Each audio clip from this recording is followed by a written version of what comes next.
Monsieur le Président, cher Pascal Guillaume, merci de votre invitation. J'étais venu il y a quelques années, je ne me souviens plus exactement laquelle, mais c'était avant tous ces chocs. Et première observation, avant d'en venir à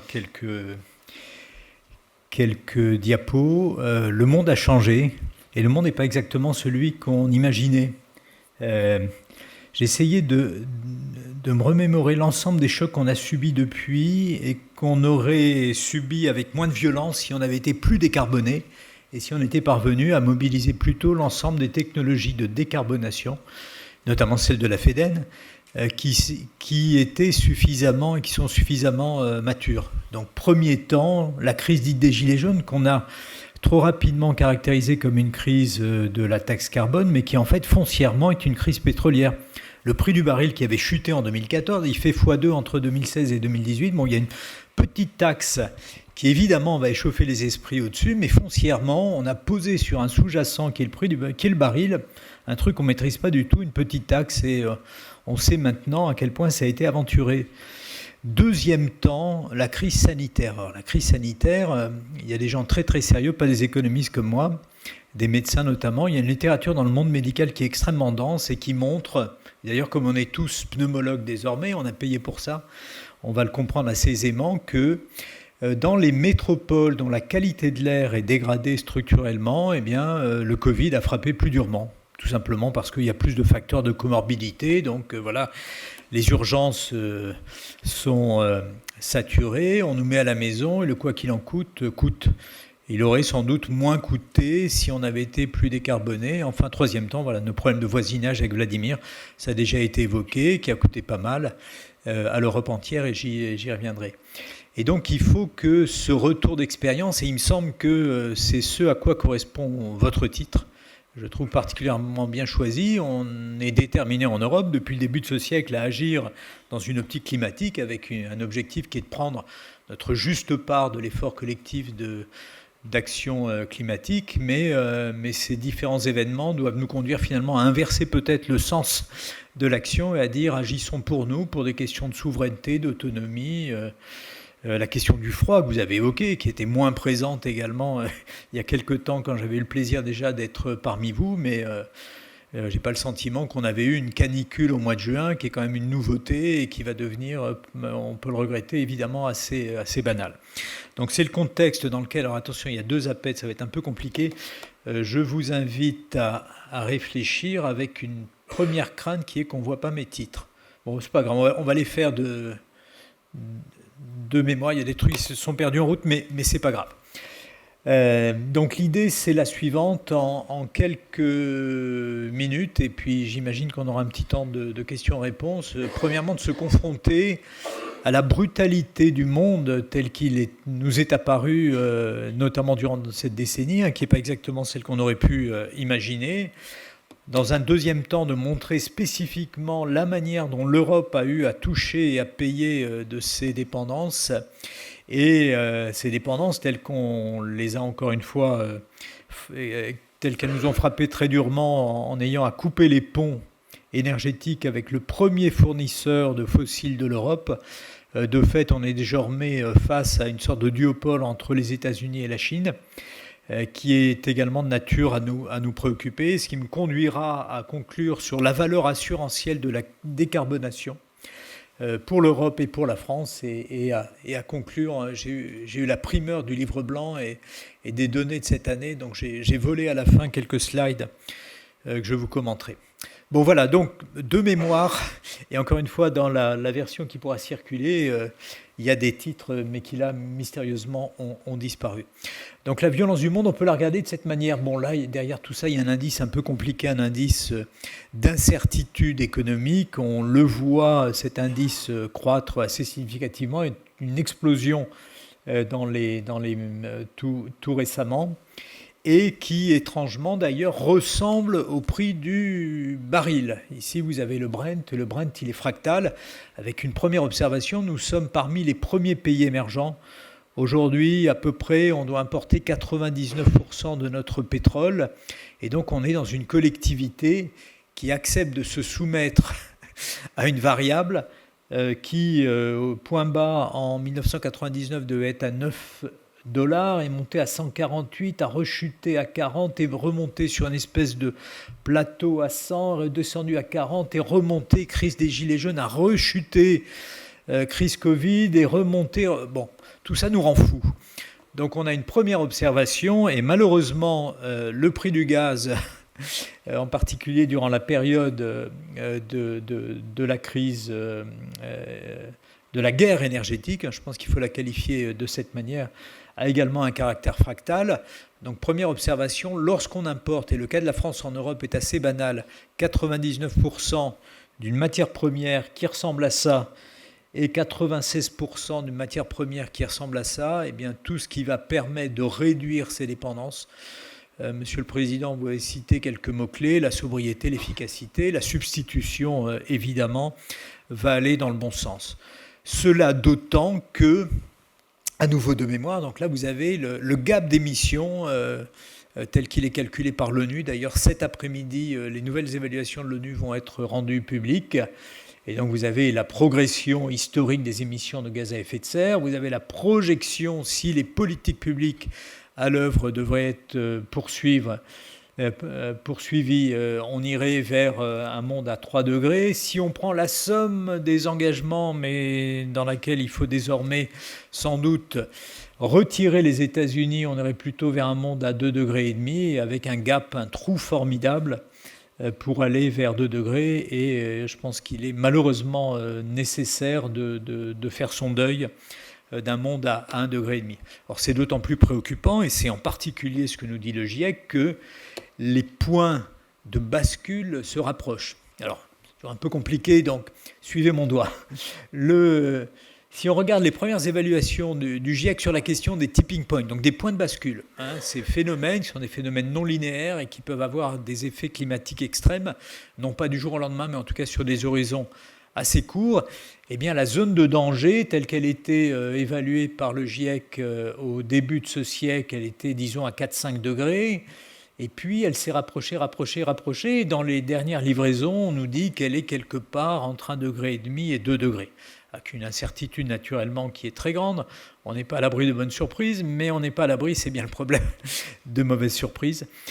Et donc ça pourrait conduire par exemple à des choses tout à fait étonnantes. Si l'AMOC, le courant de l'Atlantique Nord, venait à s'affaisser, on pourrait se retrouver avec un phénomène paradoxal en Europe de se confronter à plus de froid alors qu'on est en train de s'adapter à plus de chaud, parmi les différentes surprises. Donc voilà la promesse de vous présenter en début de matinée la brutalité du monde. Je pense que j'ai mis la quantité qu'il fallait et qu'on est tous convaincus qu'on se réunit ici, évidemment, ce matin pour des questions sérieuses. Deuxièmement, l'Europe a touché violemment ses dépendances, et encore une fois, cette observation qu'on est les premiers émergents, et donc on a à peu près tout brûlé, ce sur quoi on avait la main, et donc dans ce monde dans lequel on reste encore très fossile, en énergie primaire au niveau mondial on est à 80%, mais en Europe on est simplement à 70%, et en France on est simplement à 60%. Donc ces dépendances évidemment elles sont problématiques, et on l'a vu. Donc là vous avez des données juste avant le début du conflit. On nous a dit, alors ce sont des représentations capturées chez Eurostat, un peu étrangement, on nous présente la Russie avec des bonbonnes de gaz, mais on comprend l'idée. Donc les 40% de dépendance en Europe à l'égard des importations de gaz russe, on les a bien à l'esprit. Ce qu'on avait moins à l'esprit, ce n'est pas une grande question évidemment pour la France, c'est que la Russie était également le premier fournisseur de charbon et le premier fournisseur surtout de produits pétroliers, de pétrole et de produits pétroliers, à peu près à hauteur de 25%. Donc si on fait un micro-trottoir, ou si on avait fait à l'époque un micro-trottoir, évidemment, lorsqu'on demande d'où venaient ces ressources, on imaginait plutôt le Moyen-Orient, l'Arabie Saoudite, mais de fait, la dépendance, et notamment pour nous du fait du diesel, elle était en Russie. Donc quasi du jour au lendemain, il a fallu faire des choses absolument extraordinaires pour surmonter ces dépendances. J'ai personnellement bénéficié d'un point d'observation assez privilégié en étant membre du conseil d'administration d'LNG, donc la filiale d'Engie qui importe le gaz naturel liquéfié, puis qui elle-même essaie de décarboner l'usage de ces infrastructures. Mais enfin, on comprend l'idée. Toutes les flèches rouges correspondent à des effondrements ou à des interruptions pour différentes raisons de la livraison de gaz russe. Et puis toutes les flèches vertes, alors ce ne sont pas toutes du GNL. La Norvège a fait beaucoup d'efforts, mais de fait, le GNL, et en France, nous avions la chance d'avoir des capacités d'import, notamment que n'avaient pas les Allemands. Donc ça a conduit à faire des choses qui industriellement étaient très impressionnantes, en faisant remonter du gaz de France vers l'Allemagne, ce qui n'était pas la destination usuelle, puisque finalement le gaz, il avait vocation à circuler d'est en ouest, et il a fallu faire remonter une partie de ce gaz. Et ce faisant d'ailleurs, nos amis allemands nous ont exporté un peu plus d'électricité à un moment, et c'est un point de vigilance également, évidemment, où une partie du parc électronucléaire était en carafe. Donc cette violence, on ne l'a pas nécessairement perçue à la maison, évidemment, au regard de ce que sont vos responsabilités. Vous faites clairement la différence entre ce qui s'est passé dans vos organisations ou ce que vous avez dû payer dans vos entreprises. Moi, dans mon université Paris-Dauphine, il se trouve qu'on arrivait en bout de contrat fin 2022 et donc on a fait à peu près x2 quasi du jour au lendemain. Donc, alors heureusement, on n'est pas énergo-intensif, donc on s'en est sorti, mais ce sont des questions qui occupent plus de place. Mais en tout cas, à la maison, on ne l'a pas senti. On ne l'a pas senti, ça a été dit précédemment, parce que des boucliers ont été mis en œuvre. Donc là, c'est une représentation de la manière. En bas, vous avez le pourcentage du PIB, et puis en haut, vous avez les vrais euros qui ont dû être dégagés. D'après les évaluations qui ont été faites par un think tank à Bruxelles, Bruegel, avant que tout ça, qu'une partie de ces ressources soit récupérée, mais en tout cas, il a fallu sortir entre la fin 2021 et le début 2022 et 2023, il a fallu sortir 670 milliards, en incluant pour les besoins du calcul nos amis britanniques. Alors tout ça, évidemment, dans le prolongement de la crise Covid, a eu l'effet que l'on sait et concourt à la situation budgétaire dans laquelle nous sommes à l'heure actuelle et aux difficultés notamment à faire aboutir non seulement un budget mais à faire atterrir la PPE dont vous nous parliez tout à l'heure. La manière de regarder les choses de France, c'est ce pic très effrayant, encore une fois, 116 milliards et de fait c'est du vrai argent avec une petite partie en jaune là, qui mérite une petite attention puisque c'est la partie d'importation nette d'électricité. Mais donc usuellement, eh bien, on se situe quelque part aux alentours de 40-50 milliards. Là, on est allé flirter avec les 120 milliards. C'est quand même un choc d'à peu près 2,5% du PIB. Donc c'est une violence macroéconomique majeure. Et donc si au sortir de ça, on ne parvient pas, moi ça me sidère et très sincèrement, parfois l'impression de parler en tant que lanceur d'alerte, mais enfin mince, et j'allais employer un terme encore plus direct, si sur la base de ça on ne comprend pas qu'il y a un intérêt à agir et que tout ça procède de l'urgence, eh bien on est en train de gâcher une bonne crise. Et puis là c'est la même histoire mais avec des données d'importation pour l'Europe. Donc on a un point bas d'import en 2020 pour les raisons que l'on sait à 160 milliards et qui monte à plus de 600 milliards en 2022. Voilà, manière de rappeler que la plupart de nos voisins ne sont pas, au contraire d'ailleurs, dans des conditions préférables aux nôtres. Alors c'est le contexte dans lequel il faut affronter, après avoir rompu avec la Russie, et dans un monde dans lequel il faut bien convenir qu'une partie très limitée des importations de pétrole et de gaz se font l'objet de transactions simplement selon les lois du commerce. Alors, il y a quelques exceptions, c'est le cas des Norvégiens. Les Norvégiens nous vendent du gaz et du pétrole, mais du gaz notamment, dans des conditions qui sont des conditions fondées, me semble-t-il, sur les lois du commerce. Alors ça ne veut pas dire qu'ils nous le vendent à prix d'amis, mais ils nous le vendent sans chercher à nous tordre le bras. Ça n'était pas le cas de la Russie, on l'a bien compris. Pour les États-Unis, on va en parler, il y a de bonnes raisons de considérer que de passer de Vladimir à Donald est une manière de tomber dans un autre type de dépendance. Et moi, je dis ça depuis quelque temps. Et malheureusement, on est en train d'en avoir la démonstration. Et puis, par ailleurs, se dessine une dépendance à la Chine qui n'est pas de même nature, mais qui doit également nous interpeller. Alors, aux États-Unis, la situation, elle est tout à fait étonnante. Si, tout d'abord, on regarde une des premières décisions de Donald Trump, on était quelques semaines après son intronisation, d'établir un Conseil national de la domination énergétique. Donc là, Et cette fois, il n'y a plus de faux semblants et Trump numéro 1 avait encore quelques pudeurs de gazelle. Ça n'est pas le cas de Trump numéro 2. Et donc là, les choses sont dites clairement. Elles sont dites notamment sur le fondement d'une évolution qui est assez sidérante et qui procède évidemment de la révolution du gaz et du pétrole de schiste et qui conduit depuis quelques années les États-Unis à être exportateurs nets d'énergie, ce qui n'était pas le cas au début du premier mandat de Trump. Donc c'est une évolution qui est longue, une évolution qui est entamée sous Obama, donc on est là quasi dans du bipartisan. Et donc c'est évidemment le contexte dans lequel nous sommes en train de devenir des importateurs massifs de gaz naturel liquéfié à partir des États-Unis. Là, ne vous abîmez pas les yeux, mais l'idée c'est la suivante, et le titre de la slide en appelait à l'état d'urgence énergétique qui a été déclaré par Donald Trump.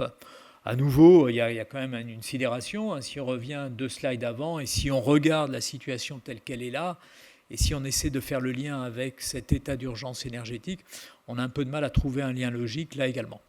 Bon, il se peut qu'il y ait un facteur explicatif qui est lié aux besoins de l'IA en matière d'énergie, d'électricité, et qui conduira peut-être à accoler de plus en plus je force un peu le trait, vous le comprenez bien, des data centers à des centrales à charbon. De fait, cet état d'urgence énergétique, il est mis sur la table, et il est mis sur la table dans ce contexte de domination énergétique. Alors ça conduit, là vous avez l'évolution des investissements dans les technologies décarbonées, avec une dynamique qui a été entamée dans le cadre de l'Inflation Reduction Act de Biden, et qui non seulement s'est estompée, mais qui a vocation à s'effondrer au regard d'un certain nombre de décisions tout à fait spectaculaires qui ont été prises. C'est le contexte dans lequel, alors là ça devient énigmatique, évidemment du fait de la disparition du titre. Ici, vous avez on pourrait faire un quiz et savoir ce qui se cache derrière cette courbe. Ici, vous avez le pic à confirmer des émissions de gaz à effet de serre en Chine. Alors ça, c'est une nouvelle, encore une fois, sous réserve de perturbations liées à l'hiver et à ce genre de choses. Donc il va falloir que ce soit confirmé, mais en tant que tel, et si ça devait être le cas, de fait, c'est une révolution. Moi, j'ai souvenir de ce qu'étaient les scénarios qui circulaient au moment de la COP21. Et au moment de la COP21, on imaginait un pic des émissions chinoises en 2035. Et d'ailleurs, la Chine ne s'engageait absolument pas dans ce domaine. Elle avait évidemment contribué à l'élaboration des principes de l'accord de Paris. En tout cas, elle y avait adhéré, mais sans prendre d'engagement sur l'inversion de ces émissions. Il est possible que ce soit advenu 10 ans plus tôt, et on comprend pourquoi. Ici, vous avez en orange la part mondiale en termes de capacité de production dans une kyrielle de technologies de décarbonation. Ça va des électrolyseurs en bas, on est à peu près à 40%, jusqu'au solaire photovoltaïque avec lequel on va flirter avec les 100% en haut. Alors de ce point de vue, évidemment, il faut, nous, vu d'Europe, qu'on ait une vision assez ambivalente, notamment parce que si on regarde l'amont, là vous avez des dépendances qui peuvent être particulièrement préoccupantes. On l'a vu au cours de ces dernières semaines avec une évolution des règles sur les terres rares et puis une discussion entre les Américains et les Chinois, discussion auxquelles nous n'étions pas invités, mais dont nous pourrions à l'avenir être des victimes collatérales. Donc cette question de la dépendance à la Chine, évidemment, il ne faut pas la mettre au même niveau que la dépendance à nos fournisseurs d'énergie fossile, pour une raison qui est assez simple. On confond d'un côté des flux et de l'autre côté, des OPEX et du CAPEX. Donc voilà, et puis on peut regarder une à une l'ensemble de ces technologies. Eh bien, il n'y en a aucune pour laquelle, et y compris pour les minerais et les minerais bizarres qui sont derrière, ou bizarres pour certains d'entre eux, il n'y en a aucune qui nous met en danger d'avoir un effondrement au bout de 3 mois. 3 mois, c'est au sein de... Nous faisons partie de l'AIE, et donc il y a des règles communes au sein de l'AIE. On doit avoir schématiquement 3 mois de stock de pétrole, et puis pour le gaz, c'est un peu différent. Mais de fait, c'est à peu près la durée de vie qu'on a collectivement si nos fournisseurs de pétrole et de gaz ne nous fournissaient plus. Et à nouveau, dans un monde dans lequel ces échanges désormais ne sont que minoritairement fondés sur les lois du commerce, c'est une très très grande préoccupation. Très grande préoccupation.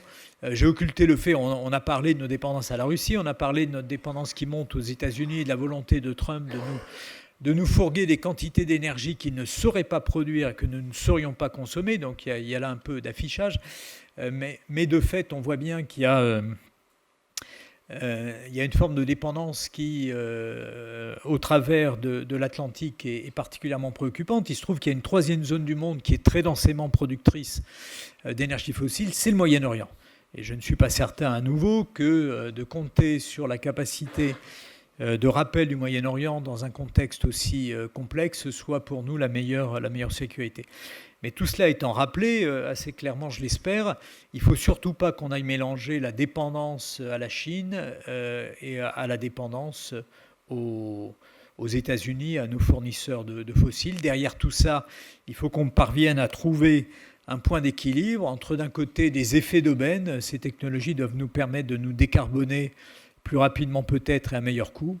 Et donc pour l'action climatique, eh bien, c'est très bien. Et puis pour la problématique de sécurité collective, après on ne peut pas abandonner, notamment parce qu'on va trouver quelque part là des véhicules électriques, des batteries, etc. Évidemment, on ne peut pas abandonner toute politique industrielle dans ce domaine. Et donc il faut inventer une politique climatique crédible, compatible avec des engagements de renouvellement de la base industrielle. Et je ne suis pas certain qu'on ait encore trouvé le bon équilibre au moment où nous nous parlons. Alors pour conclure, et je vois qu'il reste 8 minutes et on pourra les utiliser ensuite pour des questions-réponses, il me semble que dans ce contexte, il faut surtout parvenir à interpréter nos efforts de décarbonation, donc secondairement comme un effort pour la planète, mais surtout sur le fondement de la valeur assurantielle, c'est-à-dire des coûts qu'on va éviter si on se décarbone plus vite. Et à nouveau, ça doit nous sauter aux yeux, encore une fois, les coûts évités, c'est par exemple ce pic de 216 milliards d'importations qu'on a eu à subir il y a quelques années. On peut le mesurer de différentes manières, mais en tout cas, le Green Deal, à mes yeux, essentiellement doit se mesurer de cette manière. Donc là, ce sont des scénarios qui ont circulé il y a quelques temps, mais l'ordre de grandeur est à peu près celui-là. L'objectif pour 2040, on peut l'interpréter en termes de réduction des émissions de gaz à effet de serre. Est-ce que ça doit être pile poil moins 90 ? Et moi, il me semble que la métrique, il faut qu'on la laisse de côté. Que la métrique essentielle, c'est la réduction de nos importations de fossiles et ce faisant, évidemment, de réduction par ailleurs d'émissions de gaz à effet de serre. Si on essaie de regarder ça à la maille française, et si un jour, donc la PPE c'est un peu l'Arlésienne de Bizet, hein, mais imaginons qu'à un moment elle entre en scène, moi un des chiffres qui m'ont frappé, c'est le fait que l'objectif entre 2025 et 2035, c'est passer de 60% d'import de fossiles dans notre modèle énergétique, de consommation fossile, et donc importé quasi en totalité à 30%, je crois, de mémoire en 2035. Et si on doit avoir une vision commune et un objectif de politique publique, un objectif de mobilisation, naturellement, dans les collectivités qui vont mettre en œuvre ensuite ces technologies de décarbonation, voilà, c'est la sécurité qui est cachée, mais qui n'est pas cachée d'ailleurs du tout, dans cette évolution. D'ailleurs, on a pu le mesurer ici, et c'est un calcul qui a été fait par un think tank Ember, les coûts évités par le déploiement. Donc là, ce sont des calculs qui ont été faits sur l'éolien et sur le photovoltaïque. Enfin, schématiquement, l'effort d'accélération du déploiement de renouvelables électriques et évidemment d'autres types de calculs auraient pu être faits pour d'autres types de renouvelables, y compris dans la production de chaleur, a permis d'éviter 60 milliards partiellement sur le charbon, essentiellement évidemment sur le gaz. Un peu de pub, là j'ai mis en haut à droite un papier, si certains ou certaines d'entre vous ont envie de lire des équations et de se faire mal à la tête, ce papier est librement accessible et fait avec 2 de mes doctorants c'est une thèse au CEA, et l'idée c'est de montrer deux systèmes énergétiques, l'un dans lequel on a des renouvelables, notamment des renouvelables électriques, et évidemment avec de la complexité dans la gestion de ces systèmes, et cette complexité, elle peut être encadrée et gérée par, disons, des règles d'ingénierie, alors que la complexité et les risques qui sont associés à un système hautement fossile, dans le monde dans lequel on vit, il n'y a pas de règles, il n'y a pas de contrat, par exemple, qui soit soutenable dans ce contexte. Et donc cette valeur assurantielle, encore une fois, il faut la considérer dans un cadre dans lequel les mécanismes assurantiels qui prévalaient jusqu'à maintenant, par exemple les contrats de long terme, n'ont plus de valeur. En tout cas, n'ont pas la valeur qu'on imaginait leur prêter auparavant. À nouveau, pour revenir aux États-Unis, c'est un peu une obsession, j'en suis désolé, mais d'un côté, évidemment, des infrastructures d'exportation de gaz naturel liquéfié sont en train de se développer, des capacités absolument considérables. Mais on peut tout à fait imaginer deux types de scénarios dans lesquels moins de gaz nous arriverait, premièrement pour nous faire pression et nous tordre le bras. Si, par exemple, nous continuions, nous, Européens, à avoir des velléités de taxer les GAFAM ou de les réguler, par exemple, il peut y avoir une force de rappel assez violente via le gaz. Et par ailleurs, il y a un autre élément qui est trop peu dit, mais qui me semble devoir être pris en considération, c'est le fait que plus le gaz va être exporté et valorisé à l'extérieur, plus le prix interne, mécaniquement, va avoir tendance à monter. On n'est pas à l'abri d'observer à certains moments des couinements dans l'industrie aux États-Unis très intensive en consommation de gaz, et qu'à ce moment-là, le bon niveau de flux d'export ou de consommation interne de gaz soit pas exactement celui qu'a pu mettre en avant Trump dans le deal qu'il a passé avec nous sur les tarifs il y a quelque temps. Et alors là, écoutez, là je vais passer rapidement parce que c'est ce dont vous allez parler pendant toute la journée. Donc c'est les deux captures d'écran que j'ai volées aux dernières données que vous avez mises en circulation. Simplement pour rappeler, mais encore une fois, je sais devant qui je parle et donc je ne vais pas jouer au spécialiste de ce qu'est votre métier ou ce que sont vos métiers au quotidien. Mais pour rappeler deux choses, bon, évidemment, et ça c'était le titre de la slide, que vous faites partie de l'antidote et donc le passage du fonds chaleur de 800 millions au milliard doit être apprécié également au travers de cette valeur assurantielle. Et j'aurais été heureux qu'on ait pu avoir ce matin un ministre devant lequel exposer tout cela. Mais Sylvain Wasserman, avec qui j'ai eu l'occasion de discuter plusieurs fois, vous exposera le payback de l'euro investi. Et le payback est le retour à la fois dans la mobilisation des fonds privés et puis dans le retour sur investissement directement en euros publics qui retournent à Bercy et dans des délais qui sont des délais raisonnablement courts. Donc ça me paraît important. La question du froid qui est apparue un peu tardivement dans le débat public mais qui va occuper évidemment beaucoup de place. Et puis il y a un autre élément qui me paraît tout à fait important et devoir être considéré. Relativement au permitting, au délai de déploiement dans d'autres secteurs d'activité, c'est les délais dans lesquels vous êtes susceptible également de vous mobiliser. Et enfin, tout dernier élément, moi je vous avoue, il y a pas mal de temps, avoir découvert les réseaux de chaleur au travers d'une expertise que j'avais développée dans le cadre des data centers. Et donc si en France on a la volonté, si j'ai bien compris à nouveau la vision qui a été présentée il y a quelque temps, d'investir plus d'une centaine de milliards d'euros dans des data centers, tout ça fera du sens économiquement en termes énergétiques et en termes climatiques, à la condition naturellement qu'on parvienne à récupérer cette chaleur. C'est un impératif absolu et ça peut avoir d'ailleurs beaucoup de valeur. Voilà ce que je voulais vous dire. J'avais l'ambition de préserver 5 minutes de discussion, mais il reste 1 minute 24. Mais néanmoins, très heureux de répondre à vos questions si vous en avez. Et les slides pourront circuler avec les titres. Merci. Merci Patrice Geoffrand. On va prendre une ou deux questions dans la salle. Je vais vous demander d'éclairer la salle pour qu'on puisse voir les personnes lever la main. Voilà, est-ce qu'il y a des questions pour Patrice Geoffrand suite à son intervention? Il nous reste 55 secondes.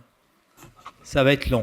Alors, on a le micro au premier rang pour Benjamin Frémaux d'IDEX.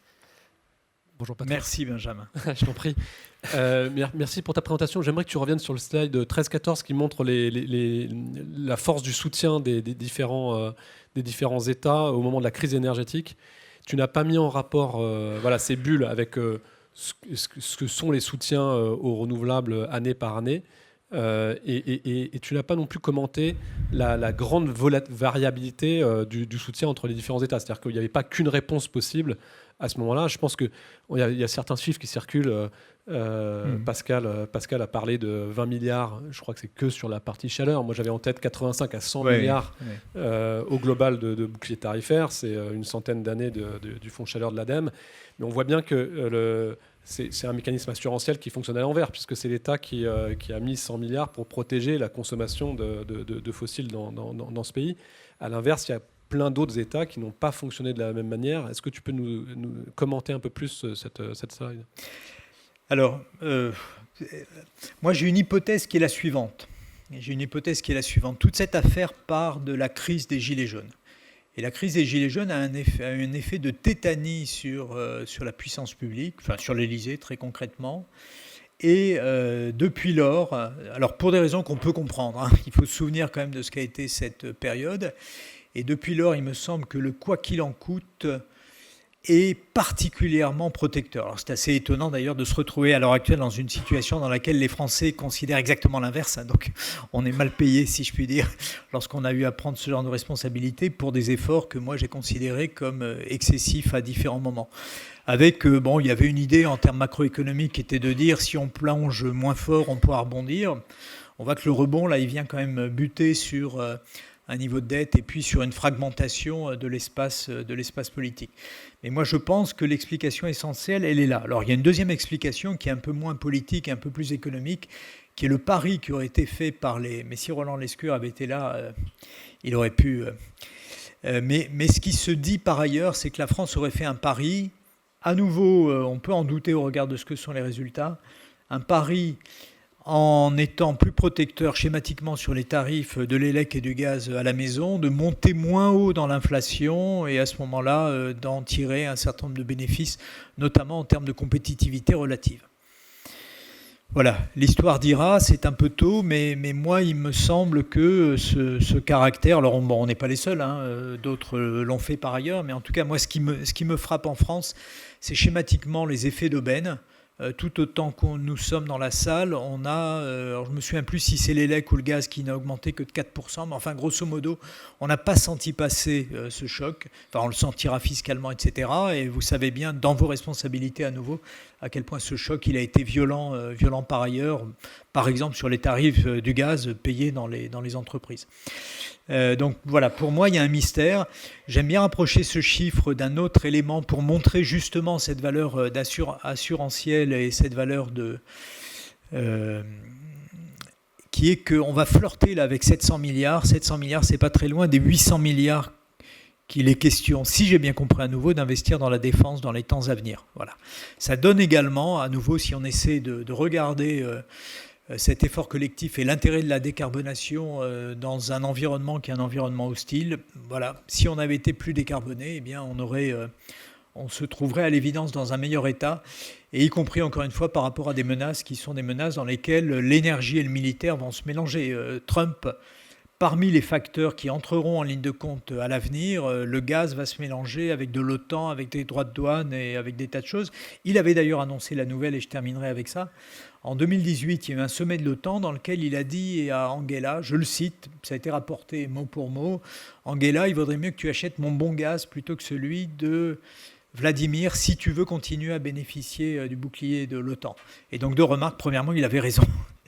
Il aurait mieux valu du côté allemand acheter moins de gaz à Vladimir. Ça, l'histoire est claire désormais. Mais le fait qu'en tout cas, il y ait une mise en tension de nos approvisionnements de fossiles avec des considérations qui usuellement n'ont pas grand-chose à voir, en tout cas on pouvait l'espérer, et notamment en matière de défense, ça pour le coup, si ce n'est pas un wake-up call, un réveil assez violent, c'est qu'on aura gâché une crise de plus. Je vous remercie. Je me retourne vers le grand ordonnateur. Nous allons voir si nous avons d'autres questions. Merci Benjamin. Oui, Sylvie Johanneau de Dalkia, au premier rang. Merci beaucoup Patrice. Bonjour. C'est un exposé passionnant. On a beaucoup fait la promotion de la taxe carbone à la fin des fins pour réussir cette transition énergétique. Quand on entend ça, on se dit qu'elle est bien loin, cette taxe carbone. Donc, quels vont être les facteurs clés de succès? Bien sûr, les subventions, probablement, qui sont des taxes carbone implicites. Mais économiquement, est-ce qu'on ne commence pas déjà à voir au niveau international? Parce que moi, je l'entends, j'ai une douce voix de certains patrons qui me disent j'ai plus un investisseur qui me parle de transition énergétique. Où est-ce que l'argent se place en ce moment? Oui.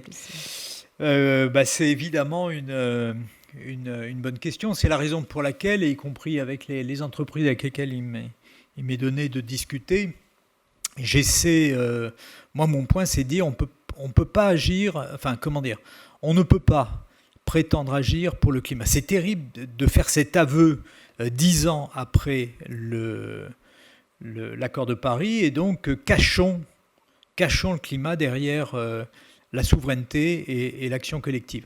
Alors une fois qu'on a dit ça, évidemment, et dès lors qu'on parle de souveraineté, ça parle plus éventuellement au budget de la France, où il faut parvenir à intégrer ça dans des modèles économiques.